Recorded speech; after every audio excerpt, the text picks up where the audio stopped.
phát bồi ta sani to bang in mang tawin tuni June hung kai tawin ipi yong le e ho dama na lai ho pathinin ei de na ume ti ngai to jeng pumin tu yan pathin thu anangai huitin tuni ai thu pidiu ai le damun hi a te angain vangam a te angai ti ai Bible chang in siming kating thu phon bung som ni le khat chang thoma hin paning kating chang get chan chuin keiman wana kun chun o sang ta a thu ki sei ka ja vewin pathin chen na chu mi hem la a hong hitai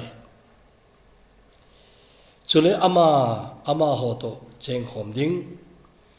ama ho chu ama mi te hiding a hi ve chule pathin ama ta mongin a pi dingu chule apathinu hiding a hi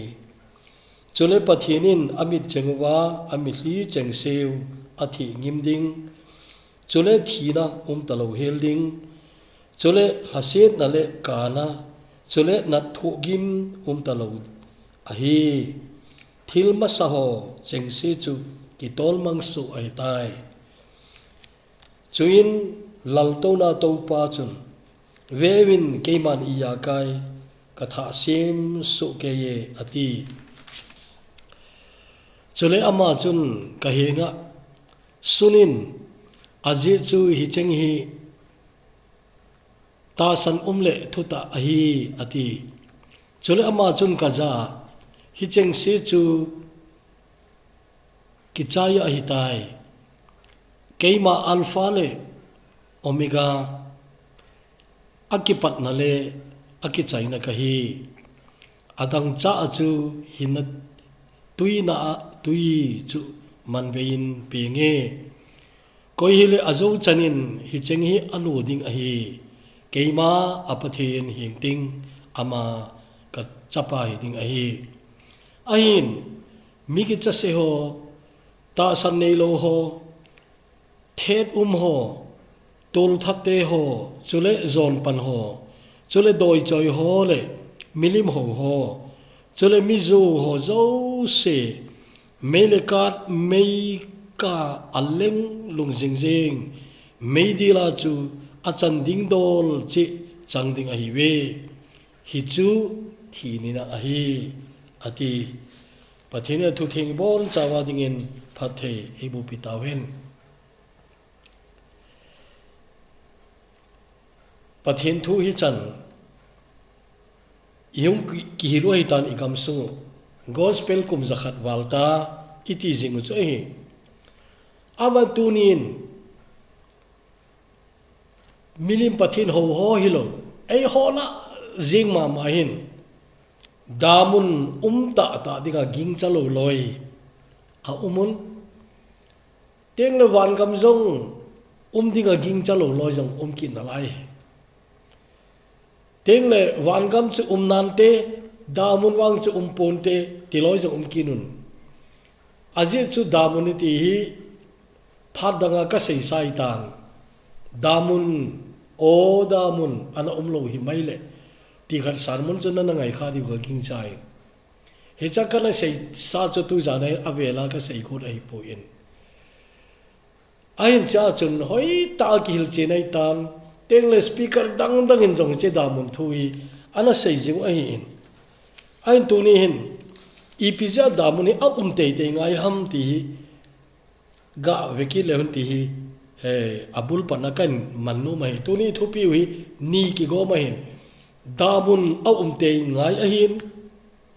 vangam te ngai a hi ti a hin aje chui pya mi ti le mi chon se tam tai a chon set man mulowa thi hi le kiloma ana chi tam ta umu nei ain khomanda no ivenai le thil pha mu dinga lom lo ha sata thi te dinga gincha thelewa gilo ai wang i ma jong ta chu mi sanga gen thei chom na yong lowa pathin yong abol khilo a het lo hi le kilom ta thi mai mi tam ta umai ala che ho ding chun hi che da mun hi ana te re ti kho le jing jong le sei ngai te le mi loi khadai ki le sit chungai pathen ngai luta hin khomang pathen de ya hin khomang ai wan le sit ai lop sa na khat cha nyong ana mulo gen thei ta hin kho ana mang umui tamui che ho ding chun van ga mi a te ngai hi ti hi to za nai ngai to diu ai hi je chun tu ni hin damun te angai na di je amma sapena number 1 chun leisina mi hin kho ana sugen thei mitam ta ana sugen thei ai wang imacha bol khel nei lo banga anathi hito bang mi chu tam ta umai je chun leise chunga hi achon set manu muta ta man lo evin che ho ding chun damun ana ding ai che chu damun te na ding number 1 choi ani na chun mi chon se tam ta hi achon set manu mu malain mi sanga jong dam thei zo mi sanga jong wang pha zo mi sanga jong chan pha chang zo che ho chu ana umune he che ho chung chang hi asap kitipa hin ha ta hi ana khul ai lo ana lung kham pi dinga hin hili chun ama hin sam number som sa ge gile thum na chun hitai ana seya hi na sim kha jing ka ging chang aman adat mo ma jing hi nang long na dat mo kha di ka ging cha na hi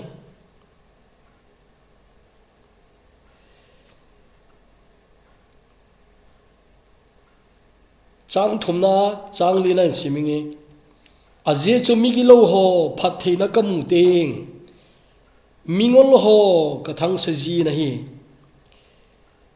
aje chu athi tengu le athi tengu jong le thu nat na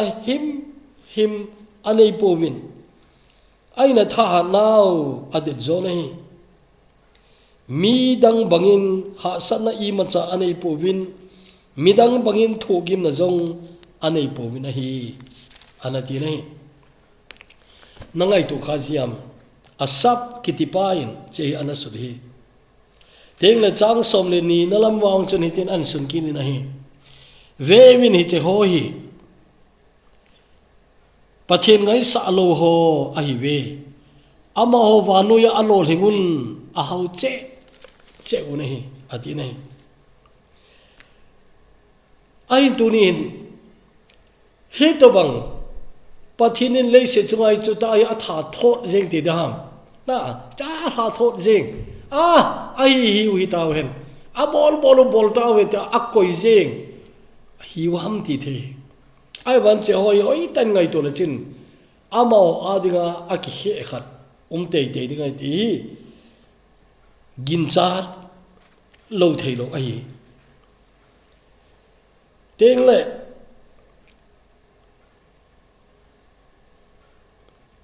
thum na chun leise chunga vai homa na pang gilo ta mihem a million a kesim alak nga kesim ana sugen theile a thina di ho ana boldo hi to bang mi chu tam ta umune min pha thei khat chaile pol ho songkola na khum peter ho martyr ana chan now Paul martyr ana chan now hi to bang mi theng tam ta hi che ko ta kom sunga gen thaile leng wai ta sancha te na ki seluwa no me na chapang tam ta na ki selaiwa apasal teu tam ta ana that pa rom khopi ana hal ha rom khopi ti chu ipija hal ha mi ti le hi che khopi chu atha asim gur hin ama lopina di mong monga ama khanga ki sim do hidinga chu amin phane jerom khopi sim phan agur hin aiwa mitam tan cha phal lo je chun adei bangin ima cha bol the pur aina ama gondung zoin rom khopi chong ki hal hain atam zo aka hain chu Christian ti an ngo kinin Christian tam ta hi che phal la yo rom khopi Christian tam ta chu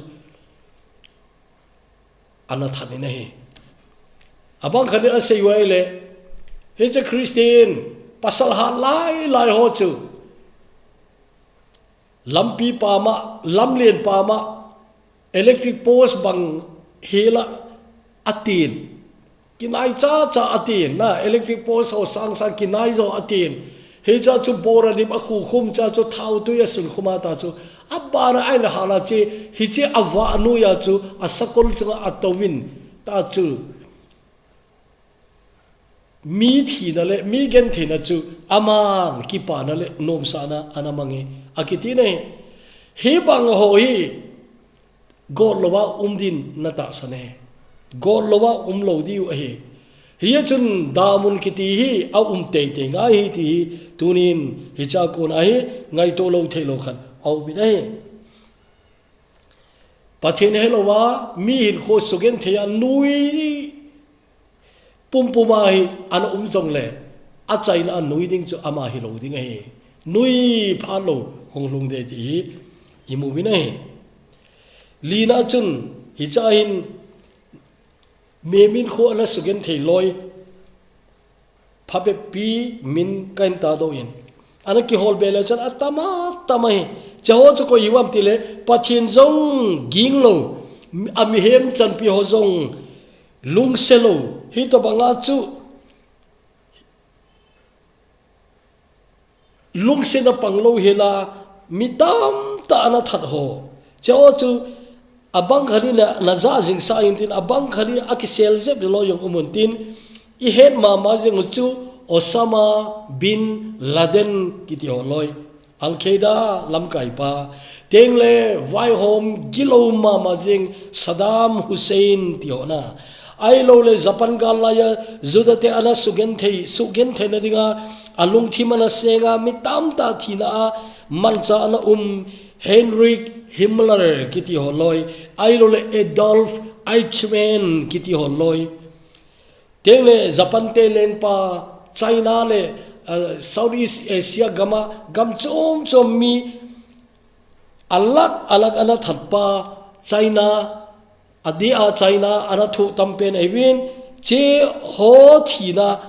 ana boldo pa chu Emperor Hirohito Japan te leng pa cha nahi tele khang thua mikilo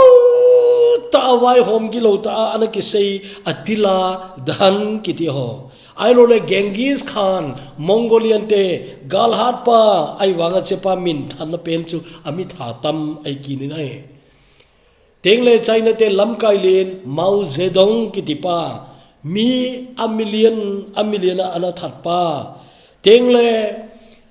Uganda te President Idi Amin ana kitipa holoi tengle Cambodia gama agami 25% mong hin kho ana sumang pa Pol Pot kitipa holoi tengle Japan galaya mi a million thina tengle adia ama aki het di sen na chu Zudami million gup ana thatpa Adolf Hitler kiti holoi tengle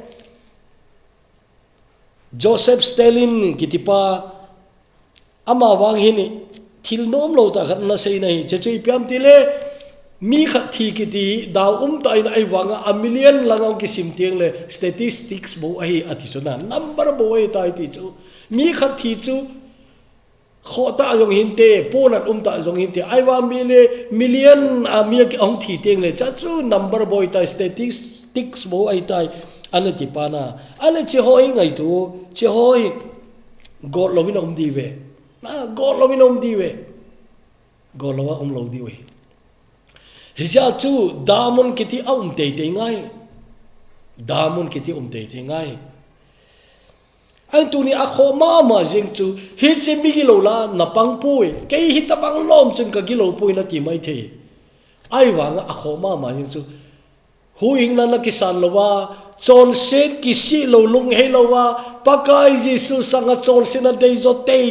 na chon sina tu ki ha kang nom lo na chon sina dal ha nom lo na ya pathian chapa jesu christa sang nom lo nei le wang chu na wang se dan nan chu he che mi chon se ki ti a kho jeng loi na million mi na that loi ai che Hitler kiti holloi Stalin kiti holloi Mao Zedong kiti holloi Pol Pot kiti holloi na alo adang to ka se hi amin thang zeb jong cha hi poi amao tabang ma min thang atam na la ye sei do lo na ana ki ho tang che ho loi gi lo na ala che ho hi banga gi lo ho la chu nang koi ma jong na tha lo mai the ai lo le chu ti lom loma min a he thei chon se lien ta na bol lo mai the ai ba che ho loi to damun na chin di je chu I pi ham I ti ai le thil khat au me che chi pi ha hena sa chon se na lam pi na che te hena sa na chon se na ha sunom lo na chon se na im te na chon se na phon do nom lo na chon se na dal ha nom lo hi to bang chon na le tua mi chon se chung nung ki se ho la chu nang jong na zau ding che chu a kho ma tu ni kho isa ma chu che chu hi a ji chu chon sen na lien pen ti hi mi sang som sang za tha sang a chon sen na lena ke sei chi pi ham a phu kala de pathina ti na a phu kala de pathina ana ti chu I bible a hi na che chu in sim do inge hebrai mi te hinga lekha thori ana velew hen bung som chang som ne ko pana som thom le khat in siminge bung som chang som ne ko apat som thom le khat chu tia le pathian chapa akeng to a chot pha chule akisu theng na kitep na thisan chu a theng lowa ngai tu a chule lungset na thagau na samoa bola chu nang ho lunggela hi che sanga chu I chana kho chung chun go na manding dola nakilom sa aje yami ti le phula ding chu ke ya hi ke man bo phu ba chu ka sa ding ai tin pakain ase chuki le pakai chon ami te thu atan ding ai tia hi cheng thu se ya chu ke hon ka hewe pathin hing khutna chu ki chan tai ati nai phuba ki ti ken kala dinga ati nai pathin phuba ala dila la kho pen chu acha pathi san phuba hidingai ye jigun good friday lai le ha sei ma we pilat anga chun juda mi pi te ho sei lo di khana ki sei do chu pilanin pakai chon sindal amu puin ha do te anomin ai wang ha do the ding na koi puin chang cho ton so na pathin lem god ai thawin che chu a chu mai ai cha chun pilanin hi chi koi san adong nei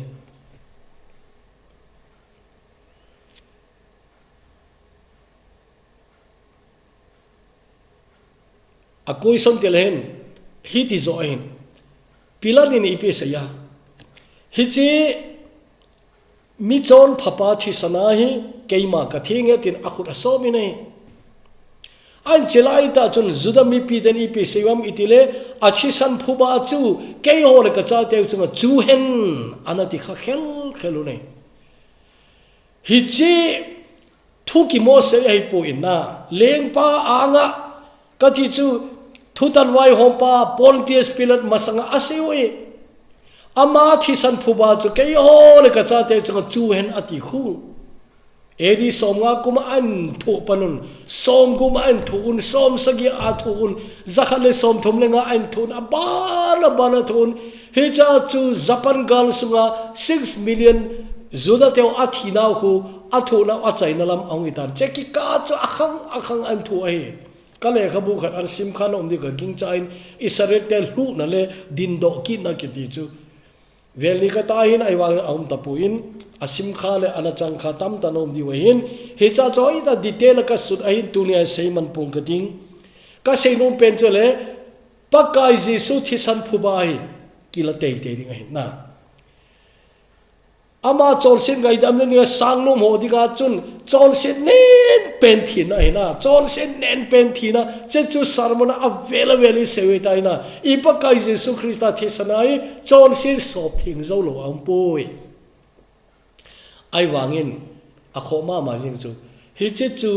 I ma gel lo na I ma cha gel lo ho cha chu I to bang kon na manding dolan na gelu ma ti khula na hebrai bung som na kan sim na chun a kho le jing nei sopi tu ne na din mon ki kholo hi che hi na chan di hi na lai le tu ne ki ngai tu pha re ken tu lai ta ka ngai tu chu tu lai I ga mo hi bang lo ma lung don na hi bang lom gen thin in thu hi ipisi ai o ka ti chun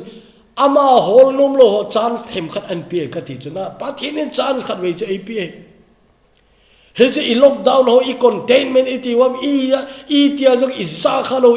e sa pau thu cheng I zat ham tu la I boi pi oi na hi to banga teng le web ma sa na tu chung web pen hi khang tha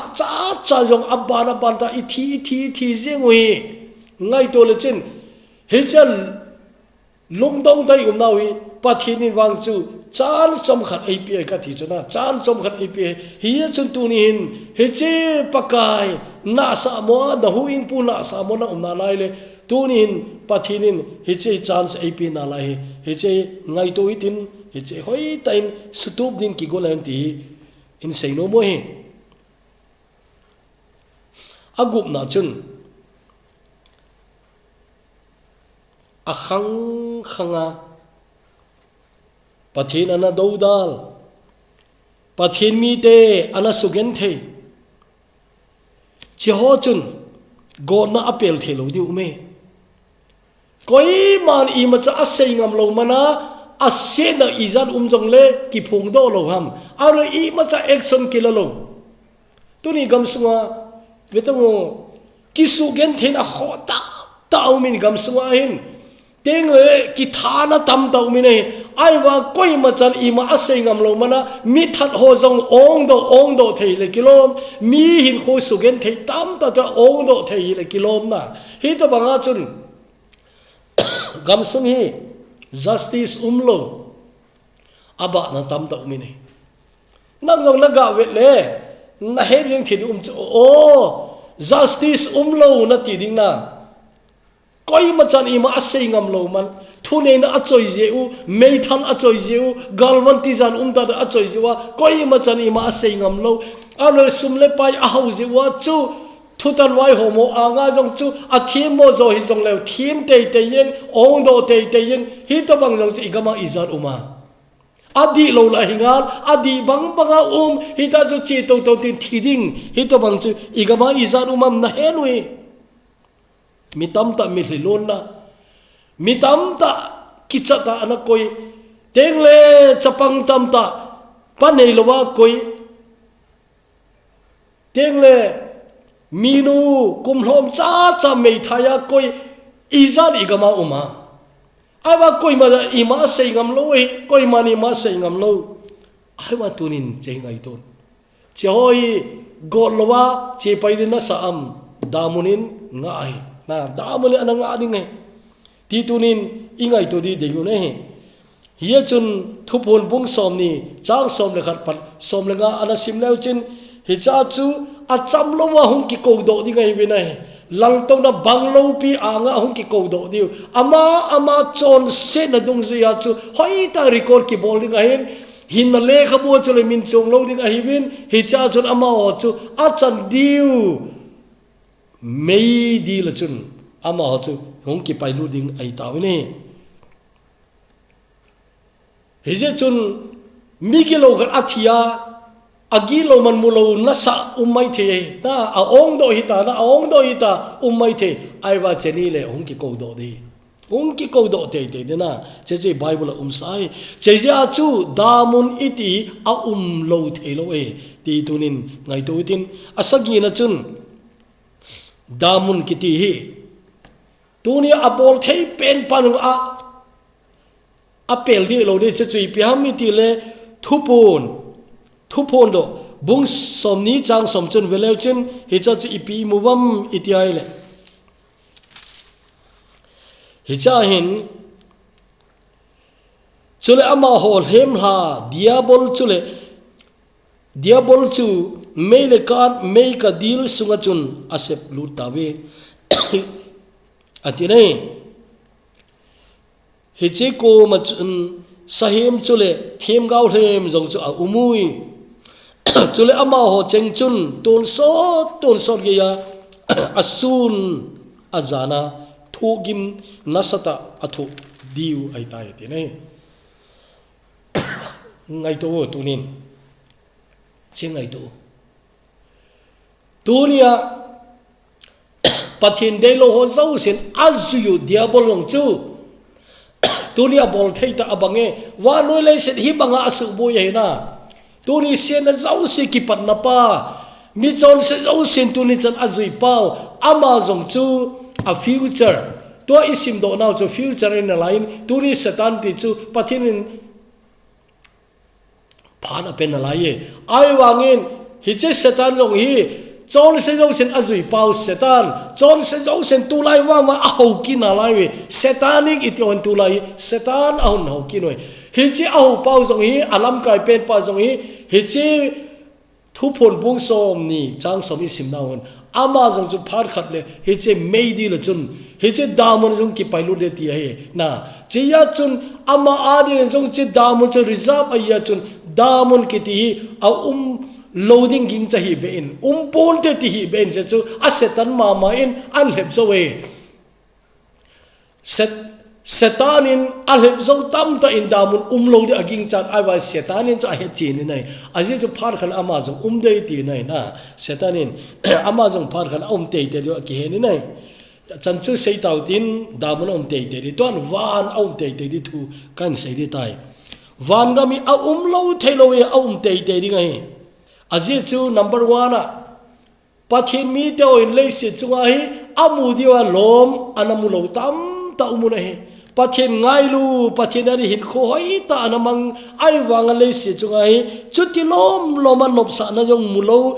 im ma cha jong thilpha na mu zo lo thilpha jong ana chang zo lo gen thei ta hi chale se chunga ain kho anamang zo mi sim seng lo umohi chete ding chun wan kami lo the lo ding he aje chu lelewan sempa pakai ta san jong le na lelewan sempa pathen pa a ana belwa pathen ana nei jong le leise chuwa wang hi che pathen a ho lo ana lo tam ta de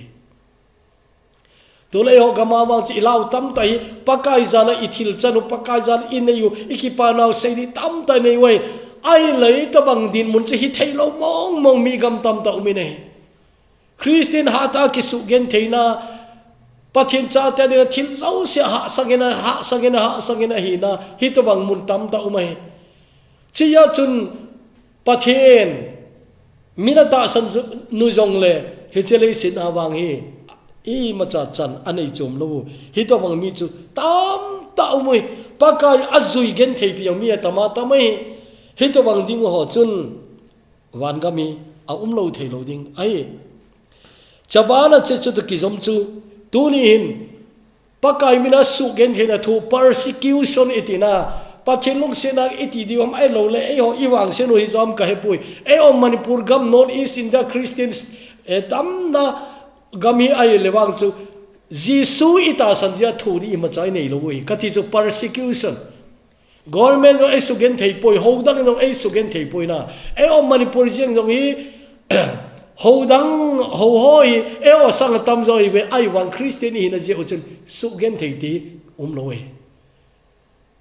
Ethiopia ho mele la Christian la chun khat ani wang zo thu sim ana nai nu le pan adel do ki ti loi na Muslim ta sancha mele ta sancha nu le pan anno do ta chu ama ho pathin thu na gahil hon ta chu ta sa jong mo pura ala jong ti chu khat le ni nai ai wangin hang pia sei dinga chu North East India su gen thena jong ichang powe ai wanga vanole sit atila patu ni chana ti utena vanole si kati chu thul Old Testament gam ga hob da witin New Testament ki patila patta sancha masahon an thu ho na veleuchen Rome emperor som khano noya an ang gen thi we Paul ho Peter ho i ang thi masaloi cho hi wen ama ho akona chu edi za thumle som ho to bang som le ni ho to bang sungai emperor som lom ho hi chenu ya chu gente ana thu hi izada na thi ta di we kota ko martyrs kit yo covedis kit yo khu novel type thima ki sun hi jong le akhanga thil chana ko na asunoi ja chun cha ta sancha te gen thena ho khu veleu chun che leng ho nu ya ana gen thena chu cha ki patu ni chanai pakai mina su gen thena thu hi mi izan lom ai tanem Antonio Soxi ki tipahin ana hisab dana chun 20th century sung mai maya martyr na 20th century ti chu kum sang khale zako pada sang zako som ko le ko chan ki ka he che century khat kum za khat sunga Christian martyr na thi chu 45 million aphai ti nai na million som li le nga he che century khat sung mai chu ana thi hi ki ti hi teng le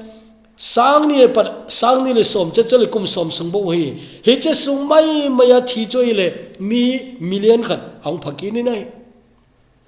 Richard Umbren ki dipan torture for Christ di ana sut le khabu khu ana sim ka nom di ka ging chain cha hui sim wang le ka te lung se rom ama se na no mo ka sa ma jing chu communist song kola Christian ana umoi I chan ana damuti yong ki hello dam na line te ti ana kinep ho ana thina so thimita ana thitam te ti le kum tam ta nu la hinga hung por thi bang kit na hi to bang chung gen thena izat a thu ita alawa ko na hung por do khat ani in just thu simuch a sei so no ti hintin koi mahelo ki su gen te izat umuwa thu sim khari mi loi khat wa chon ata san no hi chelom no mi thei pon te ati jengo brother yun ki ti pa thu sim na sim khari ka king chai na ei pa wa jong pau ni pau thuma ki le do na ta din ka king chai in brother yun che pai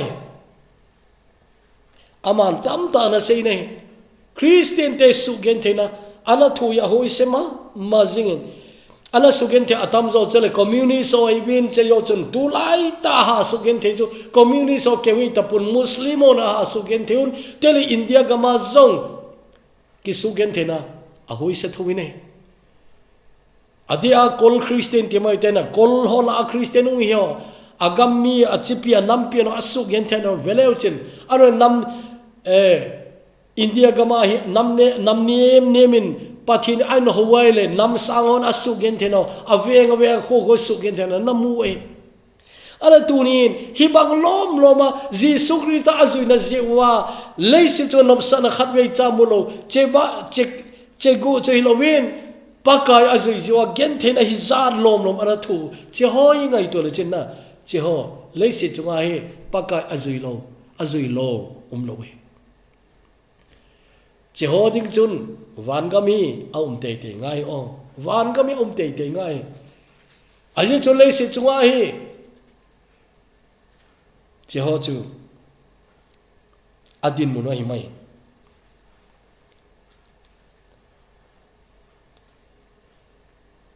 ipakai sei zui ho som le khara chu gel la chun som le khara ho hi amao jong he thim ma sangu chun pakai hin leisi jong lengam lo pi ta hin tung do in tin cha chun kilian in te alien ki pang dei ti kinema ana zui ti jong chu salmon dang ina zui sawi ina sei sawi ana che chule a he thim lo lai na he thim lo lai chin Pentecost ni khuwa ki pan chun thil zo se chu amao an he chinoi tan che ya chun amao ana kinem na lengam chi lovin pakai che le se pom pi ngai lu na alengam atun do ding cha gospel zala min Jesus Christ an ta sanawa pakai lengam in chala he thim pa ro chun mon tinong ki khen thang win ki mu ki jong ta pu we ti chu athu simui vele chun na detail ta thu simi ana ki su na jong cha puntin atam zo ba tradition to banga kila do in ai wanga sei ju ho som khat hi martara thiwin khat Jonia ilewang chu thau sala khat we a selut sam ai wanga thilowa ta ji chu tha te go powin ajo pathini jo aman lum no min tin ang so chan che chu a so cha te chu a so cha pai pai helovin che chu patmos tui kolgam ana koi kinun he cha chun so ta damin ana cha chun edi som ko le nga som ko le gup ho dona chun thu phon kiti le khabui ana sur ai adang som khara so martar thi zo we ngai to tengwale ngai to o zile cha dal ha atam zo zile cha dal ha zo hi te un te le si cho i ma cha na awang phat pi zo om poi i ma cha anop sa chum nau om poi pakai azui nau hi gen the na ngen cha zo hi le kilome cha chu thi chan ge ya pakan kita dinga ana tin kho dung zai chun thi chan ge ana pangunai cha chu le si cho i pi pakai azui lo wi pi mu wa pakai azui lo i ma cha mu pui ne ai la chi ho dinga chun van ga me om te te ngai na chu i pi ha i ti le lấy sự chung ai ý mà cha anh em mua bùi này anh là vana pakain à coi sang đan chỗ na vana pakain coi sang đan chỗ thu pon bung som này khát sang som này lý chỗ na sim kha jing diu cả ging chai sang som này lý thu pon bung som này khát sang som này lý chun chule khopi kul chu a khom bul som le ni a hin hi che ho chunga chu kel ngoi no sol cha som le ni ho min a kisuna a hi ati chu phata chu la na che chu pakana koi pi chu le si chu lop sa na khat wei cha amu lo di yong ka ta sa ni ne anop sa na di yong aum thei poi na aum anop sa na yong thei poi aje chu pakai min khat mei cha ki pholo na gama ana chewa ta chu dauda na tamta la ha sana tamta la pathin thu ana hang sap pi wen hi cha chu mar ta rong thi je chun hi cha pakai azui lo chu le se chu ipi uma ahila hi cha in pakai na koi nei che chun ama dinga thu gen thei ama dinga ha sana hi cha na thu ho chu pathin in khat wei ato manu api chu ngai je chun van gam hi aum te te ngai hi ti chu ta san lo the ai po nei tele number li na chun Mary ipakai nu chu vanoi le se hu ing pu pi na dinga ama ana ki phal do nu van ti le akoma asei la ya chu ha thau dinga hi aje chu aki chen piding aki hol pisa zauta che chu Christmas sermon chun kana sei zauta nana ngai kha diu ka ging chai he chu chem Mary amar ki phal do jinga he cha chu wanoi le se hu ing puding chu ama naubu ain ho pa hong pe nga he ana he che pakai pin nu he che ama dinga EPT jong le thu zo dinga ke pedo nu zo semin he thiam lo welang ki khen pi ti jong le che yong chu an ka ti chu an no hin ti ka ti a je chu pakai su nu kai na thu pang bang hi tai na ti khun na iya kai pakai khun a pe do he ana pakai có mấy tàu bằng kịp độ họ đinh chân bác cái rằng ngày cha cho ngày tụ bị thâu mình chứ thu chú mấy ni sử dụng sao vậy tại hết chân chỉ bác cái hung biển là nu thế là bác cái cháy ni cái anh zui ấy na cháy ni cái cross cái khét bể lại ai lâu lệ rom sẽ bao asu gen thế là phát ta na muối thing pelgi ta apua Calvary mol azot laya azuya pangai minu zau sen chewang chu pasal ho het zo lo na het diu ka king cha ne pasal ho het zo lo minu khani chu het de Mary in asunga ping chu pakai na he che achapa he to bang athui ngai tu anat ding dan avo na zo si amui anat ding dan cross a khet be la yu nu mei khat thu zo de lo na ala chinia lungset ta chu pakai thing pel chunga chun asei zui John to anu cho su tu ne anu ko ma chun nu mei na chapa chu ven ati asei zui John ko ma chun John ven na nu chu ati chechu ahil chena chuni pi mu wam itela Bible ma imu wain chechu he cheni khuwa kun chun John in ama nu chu ain lama ki puitai ati na cha chun Mary hi is John in ate si nung ti dam te selom lom nai lo jong le na he che pakai ong thi zo hin John in ama chana ve di ngai tu tango lewai gu mi lo ha yer sa wa hin pakai anapien pio tiwi Joseph cha te o chun na pakai chu ta san wa lo we hin vai lung pe ain ta san hi bovin pakai na ta san lo we he chun Mary hi lung le vai ta zo hin khona mangi ti chu imu wi nei ain la wana wang chu Mary hi I to bangin alopi ta dem na chu pathinin ihe diwai poimo asa lo khadam che thu wang chu I Bible akisun jong aum point ai pi chol yong le Mary in kho velachen pakai na dop san di phat ding ai sia chu wan gami aum te ngai ti imu mene ting le number 5 chun Christmas le kalung hin tong khaji khatum pe ta che chui pia pakai ong pin zowa a sile khathimon la heronin awai la banga chu kile ki talo ai jeu chun heronin thil chana za do phachun lung hanga chapang kumnia pat anoi lam zo se tharing anti khuna chapang kumnia pat anoi lam zo se thadi ti kun chapang izat athi de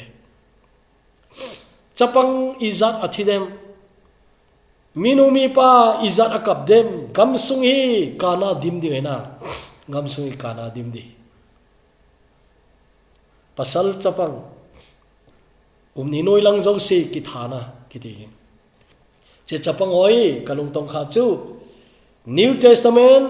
phat dinga martan ma sapen ho chu hi che chapang hoi a hi wine ngai to le chin che di bowa hung pingwem ti chu na awang chi vet le lungsit umei che chu awang hi ham lungsit umei pakai hung pen phat le achunglam herod hin ahop saute tenina ha solo mo mo ti ja kum nia pat an pat ya kum nia pat anoi lang ti le chu tha te ning na pakai tha te hoi lai ki se jong le all of the day ai wa pathin cha pa chu hita le se wai hom pa khanin a tha the ding ai point Egypt gama zam pidingin pathinin Joseph ana hil jen chelang so ana zam zo taw ne ana tonika senom chu he che chapangoi veteu le se choi chedi bowa chung pingu ham na pathinin melchi dingai choi wana thopi ta na umdi ka king cha ne na thopi ta na umdi wai chapang la chun chan tungnung ana changdilo hi dingun gincha lo theilo a hi che ya chu joy in gel tiang le pakai mina le se chung ain khona to do chapang ke hilo mitam ta pakai mina hin khona to do izat lo no umdem che ho chung ai to la chun na che ho chung ai to la chin wan ga mi a umte te ngai gupna missionary thu sim ka simji teng le ta salam lungela chu akisugen theu sa thei ding tam ta umune adia sab gama kon missionary ka vet teng le na au ki panau gam ho i gam wai le o che ho gam pi an dal ha wa lampi kisan umlo na gam thing hang gama missionary tong de hong mayu ai ho North East a missionary thu sim jong tam ta na sim di ka ging chai William Pettigrew hon o khurul gamana zot layu Warkin Robertson Senbon Khoen zot lai Paul Rostenin Bible College a principal dinga Old Churchan kiti tua songpi kiti kom Old Churchan mission compound lampi jong ano umnai lo hecha chu so ta ano ai nei pi ken sarang na a Calcutta aga jena Adam zolo phana chu ama jong chom chakhat bu tai che yo chun in lang akile in Asia lewang chu India bui deni William Carey ti o thusim na sim kha we isimaile mililo na di tam ta umai ana gen theina lom lom eti ding na Adoniram Johnson Barmate songkul ki di tu chanai songkul gen thei loya ase yo he che pha laiwa ma ji ito bang lomin gen thei na dem an jog du da ki pelo na ahi Adoniram Johnson thusim kasim teng la thu zo zo pu ne na cho chu het thei do loi khat ka sei mai hing nela ana chi loi na hing nela ana chi loi hing sanite ne dinga cannibal so ne dinga ana kipedo kityo jana umuna he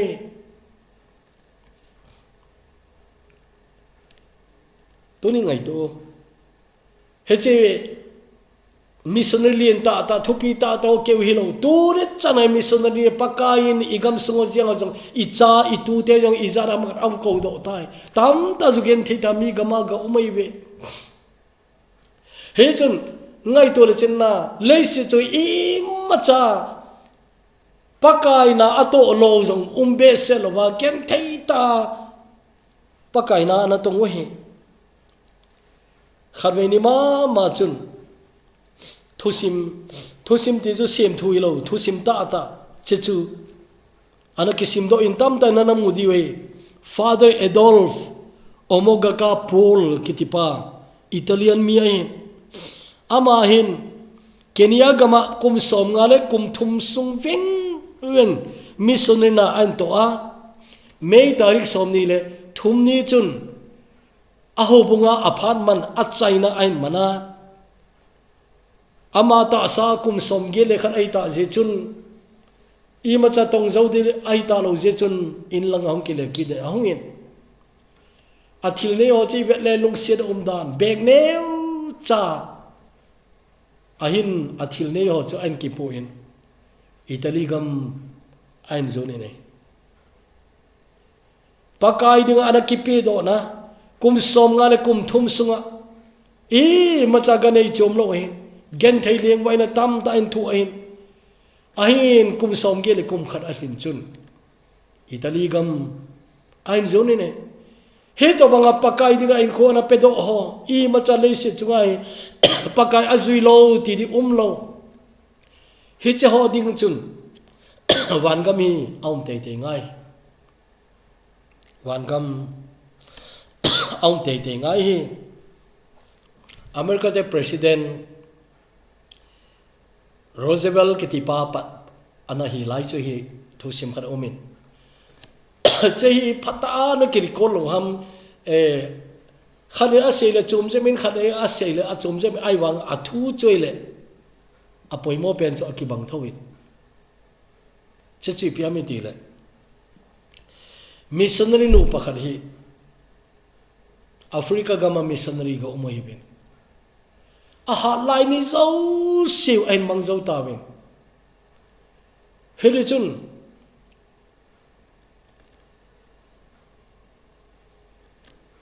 in lang hong ki le ki nu nei sang ka jako le ko ha soma che ho la che tai che che le van le ga chi le ti nai lo ding ai Africa ko na chu ko nga kung le na ship a ko nga ki tol na hin mi tam ta chu to he amani choi le ko nga ki tol na jang chu a third class ang to a hi win neu ta ti mai te neu ta passenger la a chu koi ma het khom lo wa hong ai bi ne ana New York kung kai mun hong thonu hin welcome kiti gala pat aga mu bi ne ana cha hin kigin chat khat an nei che chui pi ha o mi e hin alai umi le kilome welcome kiti kita ai ati bi ne ai na kumule che welcome he am ho ading ai ne hipu lo khade asayule president Roosevelt hi ti loi umun lo khade asayule governor khade ti loi umun a koi chui jong le athu sim chui le a umin hele chun kasim do na khat chun le welcome ti chu an nai phanu chun anuya chun Mr. President ti to anaki sun thai cha chun mi tam ta chuna anok welcome na sata na ki pa pi che ai wanga chu he che mi thupi ta pa chu Africa chu ipi thupi bol jong ai poi ipi ha holiday manga gamsa ho ga kap na gamsa ho ga ka ma mi sap te thano bin tin chaw chu gamsa ho ga ka mai maya ga chi chu chom zakhat mai ga tham chu ai wanga ahung ki le ki chun to ba chu welcome na bolu ne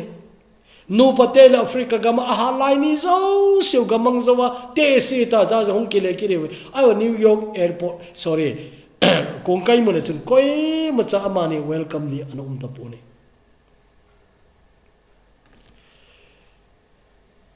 cha chun a story ki bang poi ka tin na chloi khan ai nei pi te loi khan ami suni pa akitin ami suni pa te loi se yo chu hin sing ka ti missionary pa hin avet le ahung rasema ma jing koi macha amani no pa ana welcome them por koi macha na hemong mong pui ne aga na ya za son mong cha hitai na ai wanga khat le ni be welcome dinga ana umdi ti chu akine mu jong hi mai thi cha chu ni ta ne an sei hi o ha lai ni zo se Africa gamai gamana tuni koi macha welcome ina bol de umpoi ti ai a rian thui thi ai le aloi no chun aliang yan bang honey we are not home yet antin che pi sei na ha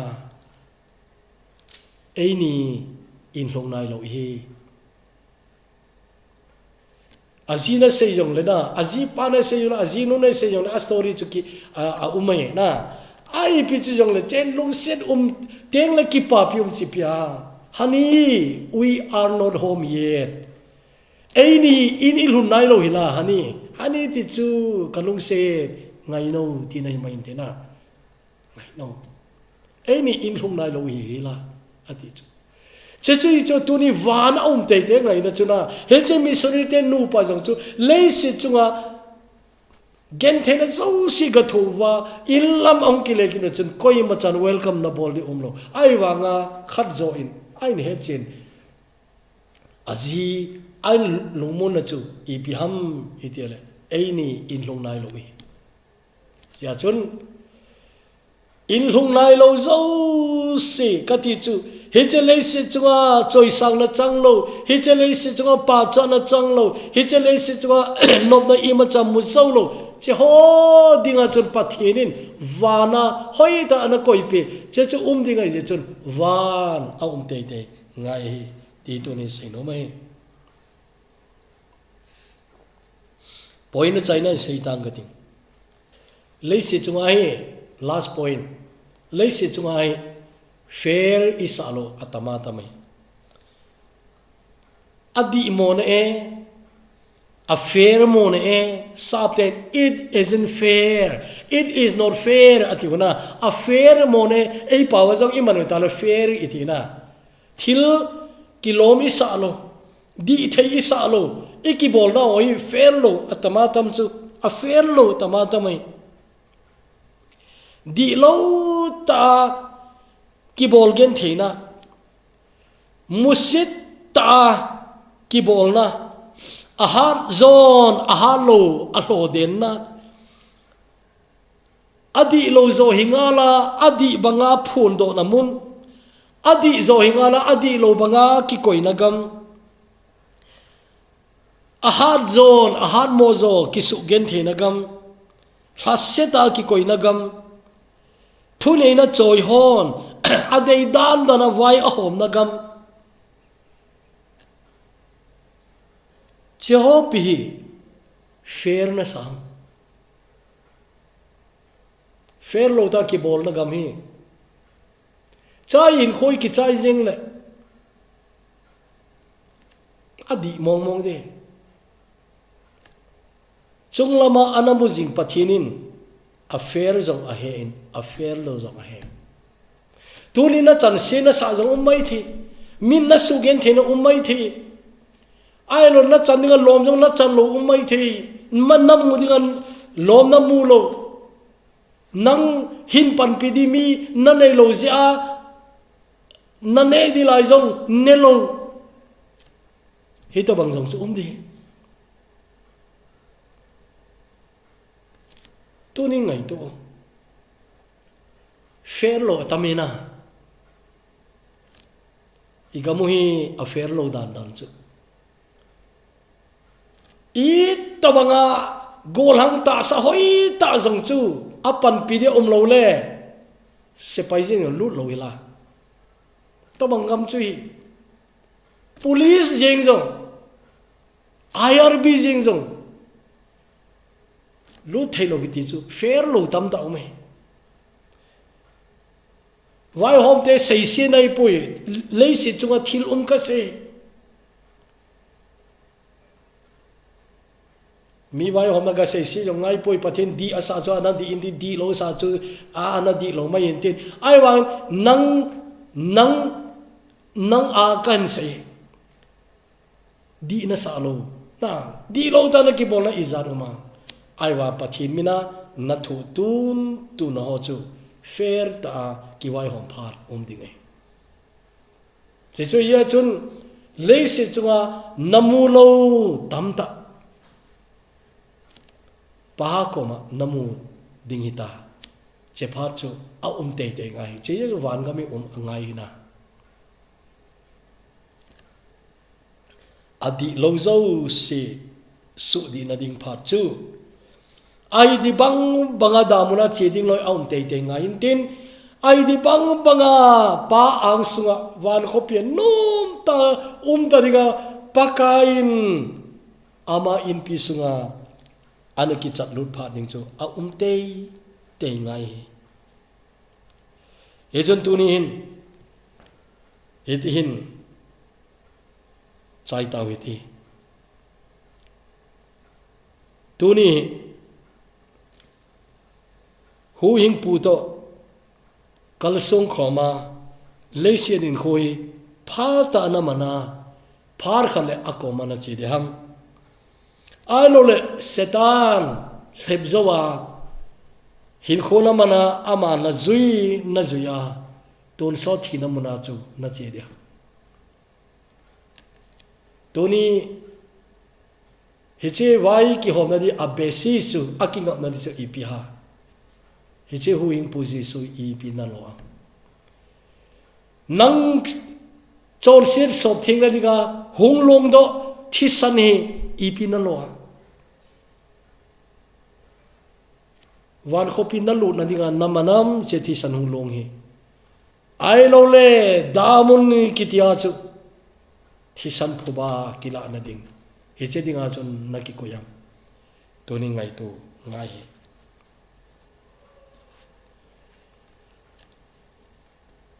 wan gam lo hi tale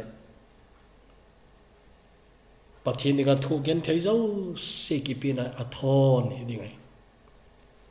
ai wa nga koi ma cha athon lo di pakai ding ana ki pe do tam tam za awang phai mai tin pakai ni ana thu tam tam za awang phai mai tin pakai mina su gen then ana thu tam tam long za awang phai tan ti cheding chun to ni hin ki go hi tin wan gami ahi ti ita san ohi chemuna chun pakai to ton soni na dinga akipana alung haina pakai mai modingin ki go te tau te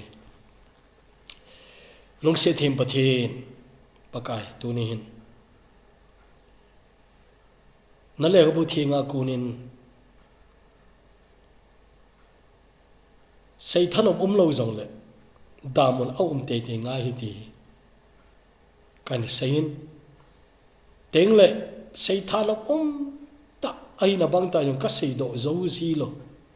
wan kami au te te ngai ti pakai kan sei zo ta hi che message hi mangcha nangin hi che thu hi che sermon anangai di zo silong kor han pe din ka taw nei nang ma hin na ananei sa zo se hi che sermon a ko nangin til khowin lang nangmina thogen the ka ke sau jong le ana thu nai lo ka hi beti ka ki gel do wa ka thone za janwa ki pa dingin nangin mu chin the na nei pe dingun ka taw nei ko yong le che sermon ngaya hina ne ki san nai lo ho pakai kapel do lo hil diu damuno mai ti ai gel do chi wa pakai aza jing sao ana don lo ana na sa mo hi jong le hitobang lom loma huina lo pi na sa lo ho asu cha lo di dano atha ben nangin hilen lang hita cha tu ni che sarmone mi khat ben jisuan ki sana ding nangin phathei bodin ka taw ne monti na cha te zo si he che sarmona ko ne nangin til khowin lang hita cha pakai nang dinga hin kho chom chai na san thei dola kaman zo the ne diwin nangin nei ki thopi diwin pakai ji suminin ka tawe amen